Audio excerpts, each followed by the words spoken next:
दोस्तों घर पे जब भी पाव भाजी बनाते हैं तो उसमें मेहनत तो बिल्कुल लगती है, क्योंकि उसमें दबा दबा के सब्जियों को एकदम प्रेस करना होता है। जब आप घर पे बनाते हो तो आप ऐसी स्पाइसी गार्लिक की चटनी भी नहीं बनाते होगे। पाव इतने नरम होने तो शायद नहीं हो पाते होंगे। दोस्तों इस रेसिपी में आप ये देखना कि ये पाव भाजी कितनी जल्दी बनती है, कितनी आराम से बनती है और कलर भी बहुत बढ़िया आएगा। तो इसको बनाना तो बिल्कुल बनता है।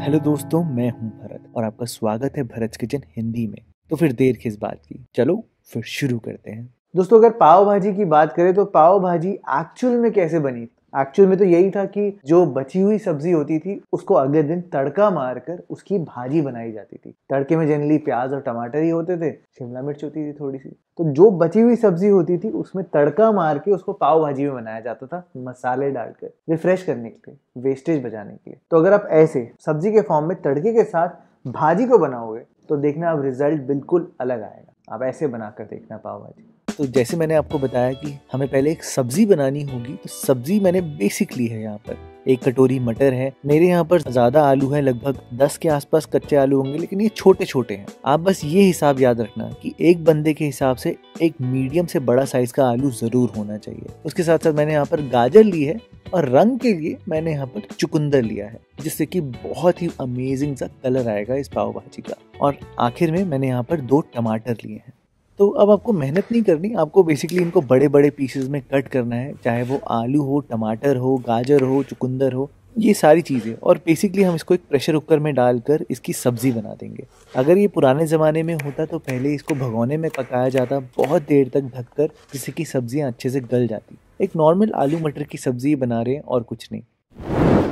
तो कुकर में मैंने यहाँ पर थोड़ा सा तेल डाला है। तेल ही डालना, अभी बटर मत डालना, क्योंकि बटर का स्मोक पॉइंट इतना हाई नहीं होता दोस्तों। तो अगर आपको पाव भाजी में फ्लेवर लाना है तो मेन चीज जो मैटर करती है वो है मक्खन की ट्रीटमेंट। वो मैं आपको आगे बताऊंगा कैसे करना है। फिलहाल यहाँ पर आप तेल का ही इस्तेमाल करना। इसमें मैंने भर के जीरा डाला है, लेकिन जीरा तभी डालना है जब तेल एकदम गर्म हो, तभी जीरे का फ्लेवर निकल कर आता है। उसके बाद आप यहाँ पर आलूओं को डाल देना और आलूओं को हमें हल्का सा रोस्ट करना है। रोस्ट करना ज़रूरी है, क्योंकि हम बिल्कुल इसको नॉर्मल सब्जी की तरह बना रहे हैं, तो फ्लेवर्स बिल्कुल सब्जी की तरह ही निकालेंगे ना। आलूओं को आप यहाँ पर लगभग 3 से 4 मिनट मीडियम फ्लेम पे या हाई फ्लेम पर आराम से पकाना, जिससे इनकी सरफेस जो है वो हल्की सी पक जाए। अब यहाँ पर कलर इन्हांस करने के लिए इस टाइम पर ही आप यहाँ पर हल्दी पाउडर डालना, 1 चम्मच तक कश्मीरी लाल मिर्च पाउडर डालना, जिससे कि रंग बहुत बढ़िया आएगा। जब आप लाल मिर्च और हल्दी को ऐसे तेल में भूनते हो ना, तो उसका कलर बहुत इन्हांस होकर आता है। और पाव भाजी में कलर तो बढ़िया होना ही चाहिए। अभी दोस्तों फ्रेश मटर आ रहे हैं, तो मैंने 1 बड़ी कटोरी भर के मटर लिया है।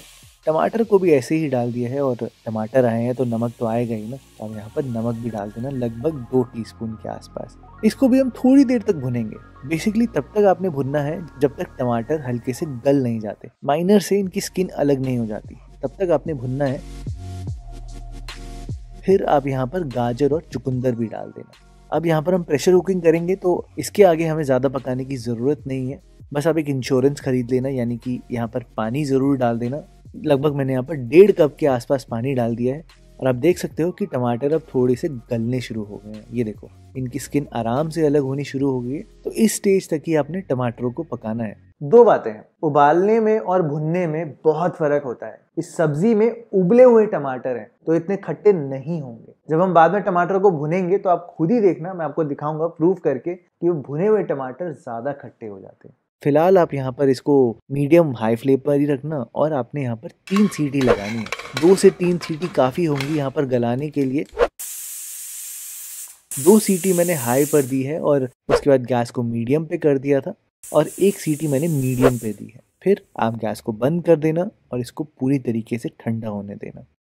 अच्छा, तड़के की बात करें तो तड़के के लिए मैंने यहाँ पर मिठास से खटास के बीच में रखा है। प्याज मीठापन देंगे, शिमला मिर्च एक बेस देगा, टमाटर खट्टापन देंगे, और नींबू उससे भी ज्यादा खट्टापन देगा। ये है हमारा बेस पाव भाजी का, जो एक तड़का मारेंगे ना हम एक सब्जी के ऊपर, वो ये है। तो दोस्तों आप यहाँ पर प्याज को एकदम फाइनली चॉप कर देना, और बिल्कुल आप फाइन चॉप करना चाहते हो तो आप इनकी रूट्स मत निकाला करो। अगर आप रूट्स निकाल दोगे तो आप प्याज को होल्ड नहीं कर पाओगे। ये देखो, आप मैंने रूट नहीं निकाली है ना, कितने आराम से मैं प्याज को एकदम फाइन चॉप कर पा रहा हूँ, क्योंकि रूट से वो जुड़ा हुआ है ना, तो मेरे को पकड़ने में आसानी हो रही है। वैसे ही मैंने यहाँ पर 2 शिमला मिर्च को एकदम फाइनली चॉप कर लिया है। अगर आपको इतनी मेहनत नहीं करनी तो कोई दिक्कत नहीं, आप यहाँ पर चॉपर का इस्तेमाल कर सकते हो, उससे बहुत जल्दी हो जाता है, आपका काम भी आसान हो जाएगा। आखिर में बस आप टमाटर को भी एकदम फाइनली चॉप कर लेना, बिल्कुल जैसे स्ट्रीट स्टाइल पाव भाजी होती है ना, बिल्कुल वैसे एकदम फाइन चॉपिंग चाहिए। इतनी देर में दोस्तों आपका प्रेशर कुकर भी ठंडा हो जाएगा और आपको कुछ कुछ ऐसा मिलेगा। आलू अच्छे से गल चुके होंगे, टमाटर गल चुके होंगे, मटर भी गल चुके होंगे। आप थोड़ा सा ही दबाओगे तो ऐसे ही पिसने लग जाएंगे, ये देखो आप। तो अब आपकी सारी मेहनत तो यहीं बच जाएगी। आपने बस इनको थोड़ा सा मैश करना है और अपने आप ही ये भाजी में कन्वर्ट हो जाएंगे। इसी स्टेज पर मैश कर लेना, क्योंकि हल्के से गर्म होंगे तो बहुत आराम से पिस जाएंगे। बाद में अगर आप करोगे तो मैश करने में थोड़ा टाइम ज़्यादा लगेगा। अभी तो एकदम गरम गरम में ऐसे ही पिस जाएंगे, पूरी भाजी ऑटोमेटिकली बन जाएगी। दोस्तों मैं आपको बता रहा था ना कि खटास में फ़र्क होता है, तो एक बारी मैं समझाने के लिए आपको एक पीएच स्केल से दिखा देता हूँ। पीएच स्केल नॉर्मली 7 पे होता है जब वो न्यूट्रल होता है। अगर 7 से कम होता है तो वो एसिडिक होता है, यानी कि खट्टेपन में होता है। तो ये जो हमारी सब्जी है आलू मटर की, ये 6 पर है, यानी कि इसमें माइनर खटास है, ज़्यादा खटास नहीं है। अब मैं आपको दिखाऊंगा आगे भुने हुए टमाटरों में खटास काफ़ी ज़्यादा होती है। तो दोस्तों अब यहाँ पर बस हमें पाव भाजी बनाने के लिए तड़का बनाना है। तड़के के लिए मैंने पहले तेल डाला है और उसके साथ मैंने यहाँ पर मक्खन डाल दिया है, लगभग 100 ग्राम के आसपास। मैं जानता हूँ कि मक्खन की क्वांटिटी बहुत ज़्यादा है, पर मैं पाव भाजी 6 लोगों के हिसाब से बना रहा हूँ, क्योंकि मेरे हिसाब से एक प्लेट पाव भाजी कोई नहीं खाता, ज़्यादा ही खाता है। और रही बात तेल की, तेल क्यों डाला है, तो बेसिकली इसलिए डाला है ताकि मक्खन जो है वो बबलिंग ना हो, उसमें वो भुने ना। और ठंडे ठंडे मक्खन में ही, जी हाँ ठंडे मक्खन में ही आप यहाँ पर शिमला मिर्च डाल देना और प्याज भी डाल देना। ठंडे मक्खन में आपने डालना है, गरम गरम उबलते हुए मक्खन में नहीं। दोस्तों मक्खन में पानी होता है और आप बेसिकली हम यहाँ पर क्या कर रहे हैं, हम यहाँ पर उबाल रहे हैं, भुन नहीं रहे। आप खुद ही देखो टेम्परेचर 100 डिग्री से ऊपर गया ही नहीं है। 100 डिग्री में तो पानी उबलता है, 100 डिग्री से ऊपर जाकर तेल वाला इफेक्ट आता है, जो भुनाई का इफेक्ट होता है 120 130 इस पे। जब 100 डिग्री से कम है यानी कि अभी उबल रहा है। और यही एक इम्पॉर्टेंट पॉइंट है जो आप घर पे नहीं करते।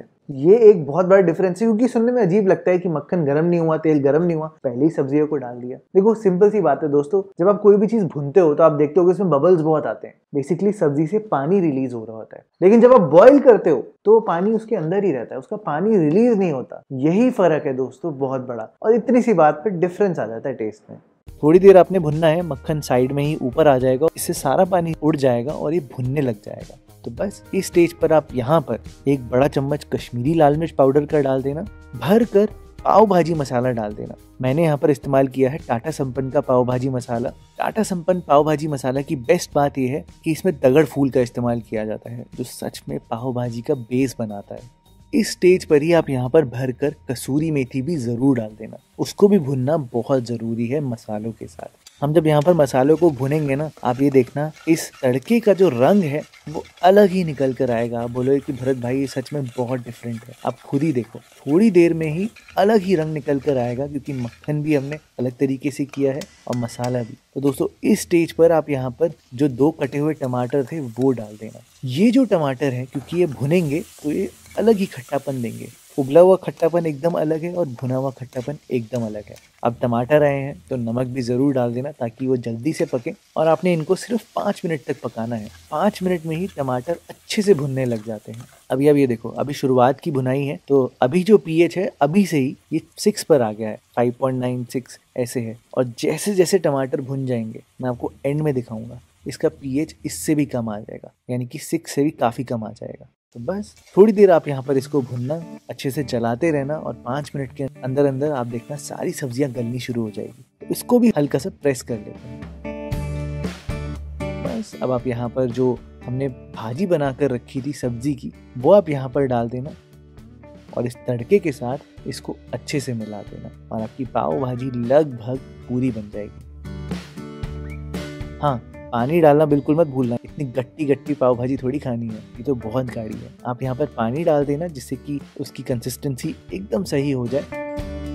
थोड़ा सा और मैश कर दिया है ताकि भाजी और इवन हो जाए, क्योंकि मुझे थोड़े से चुकंदर दिख रहे थे इधर उधर, तो उनको मैंने मैश कर दिया है। यहाँ पर कलर तो आप देख ही सकते हो कि बहुत ही अमेजिंग आया है ना दोस्तों। आप बस इसको थोड़ी देर के लिए पकने देना ताकि सारे फ्लेवर्स एक दूसरे के साथ जुड़ जाए पाव भाजी है तो मक्खन तो डलता ही है, तो एंड में थोड़ा सा कच्चा मक्खन और डाल देना, जिससे कि फ्लेवर बहुत एनहांस होगा पाव भाजी का। आप ये देखो, इसका टेक्सचर लग रहा है ना बहुत बढ़िया। अब मैं आपको दिखाता हूँ पीएच, यानी कि अब कितनी खटास आने लग गई है। आप ये देखो, अब जो लेवल है इसका 5.6 तक आ गया है, 5.5 भी कह सकते हैं। इसका मतलब कि ये भुने हुए टमाटरों ने इसको हल्का सा और कर दिया है। एंड में मैंने यहाँ पर इसके ऊपर नींबू डाला है, और नींबू डालने के बाद आप खुद ही देख सकते हो कि ये और भी खट्टा हो जाएगा। और मुझे थोड़ी सी कसूरी मेथी कम लग रही थी, तो मैंने कसूरी मेथी और डाल दी है थोड़ी सी, ताकि और सेवरी फ्लेवर आए। अब मैं आपको अगर खट्टापन दिखाऊं तो आप खुद ही देख लो, ये उससे भी नीचे आ गया है, यानी कि 5.6 से भी नीचे। तो दोस्तों, ऐसे टेक्निक से अगर सही होती है तो ही निकल कर आते हैं फ्लेवर्स। खैर, एंड में मैंने धनिया डाल दिया है और आपकी भाजी तो बन के पूरी तैयार है।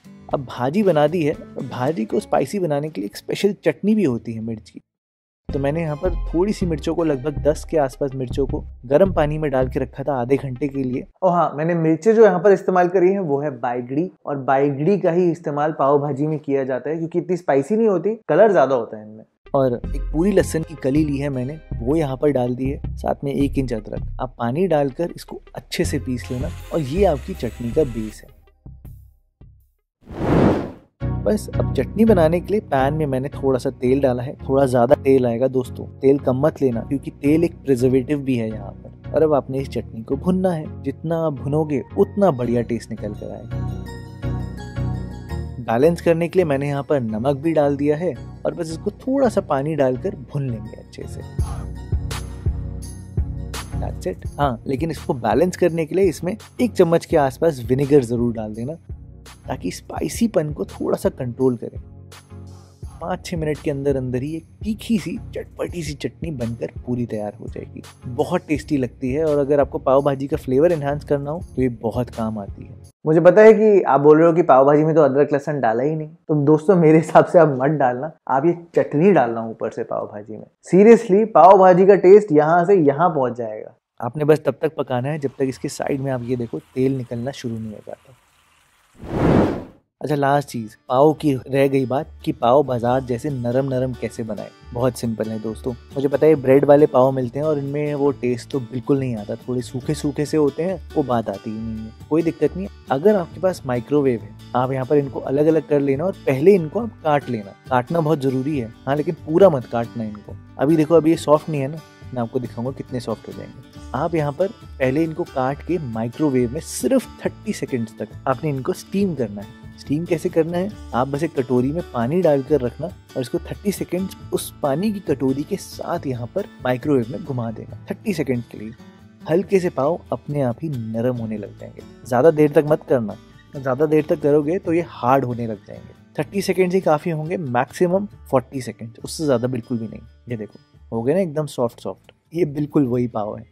और अब फटाफट से माइक्रोवेव वाले पाव को आपने गर्म करना है। तो मैंने एक तवा लिया है, उसमें यहाँ पर मक्खन डाल के रखा है। मक्खन बिल्कुल भी पका नहीं होना चाहिए, ध्यान रहे, हल्का सा मेल्टिंग मक्खन होना चाहिए, तभी पाव सॉफ्ट बनकर आएंगे। आप यहाँ पर थोड़ा सा पाव भाजी मसाला डालना, थोड़ी सी कश्मीरी लाल मिर्च मैंने डाली है, थोड़ा सा धनिया बिल्कुल डालना, साथ में लाल चटनी जो हमने बनाई थी वो हल्की सी डाल देना अगर स्पाइसी खाना है तो, और थोड़ी सी पाव भाजी। इसको मैंने यहाँ पर अच्छे से मिला दिया है, और इसके ऊपर आपने यहाँ पर पाव को डिप करना है। अभी भी आप देखो मक्खन भुन नहीं रहा है, सिर्फ पिघल रहा है, यानी कि मेरे तवे का टेम्परेचर बहुत लो है। दोस्तों, ये छोटे छोटे पॉइंट्स होते हैं जिससे सच में स्वाद का फ्लेवर ही अलग आता है। आप ऐसे ही दोनों साइड से इनको गर्म कर लेना। तो दोस्तों, ये थी मेरी पाव भाजी की कहानी। जितना मैं रिसर्च कर सकता था, जितना मैं पता लगा सकता था, मैंने आपको वैसे बताने की कोशिश करी है। बस बिल्कुल स्ट्रीट स्टाइल पाव भाजी बनके दोस्तों पूरी तैयार। आप इसको एक बारी ऐसे बनाकर देखना, आपकी घर की पाव भाजी का टेस्ट बहुत एलिवेट हो जाएगा।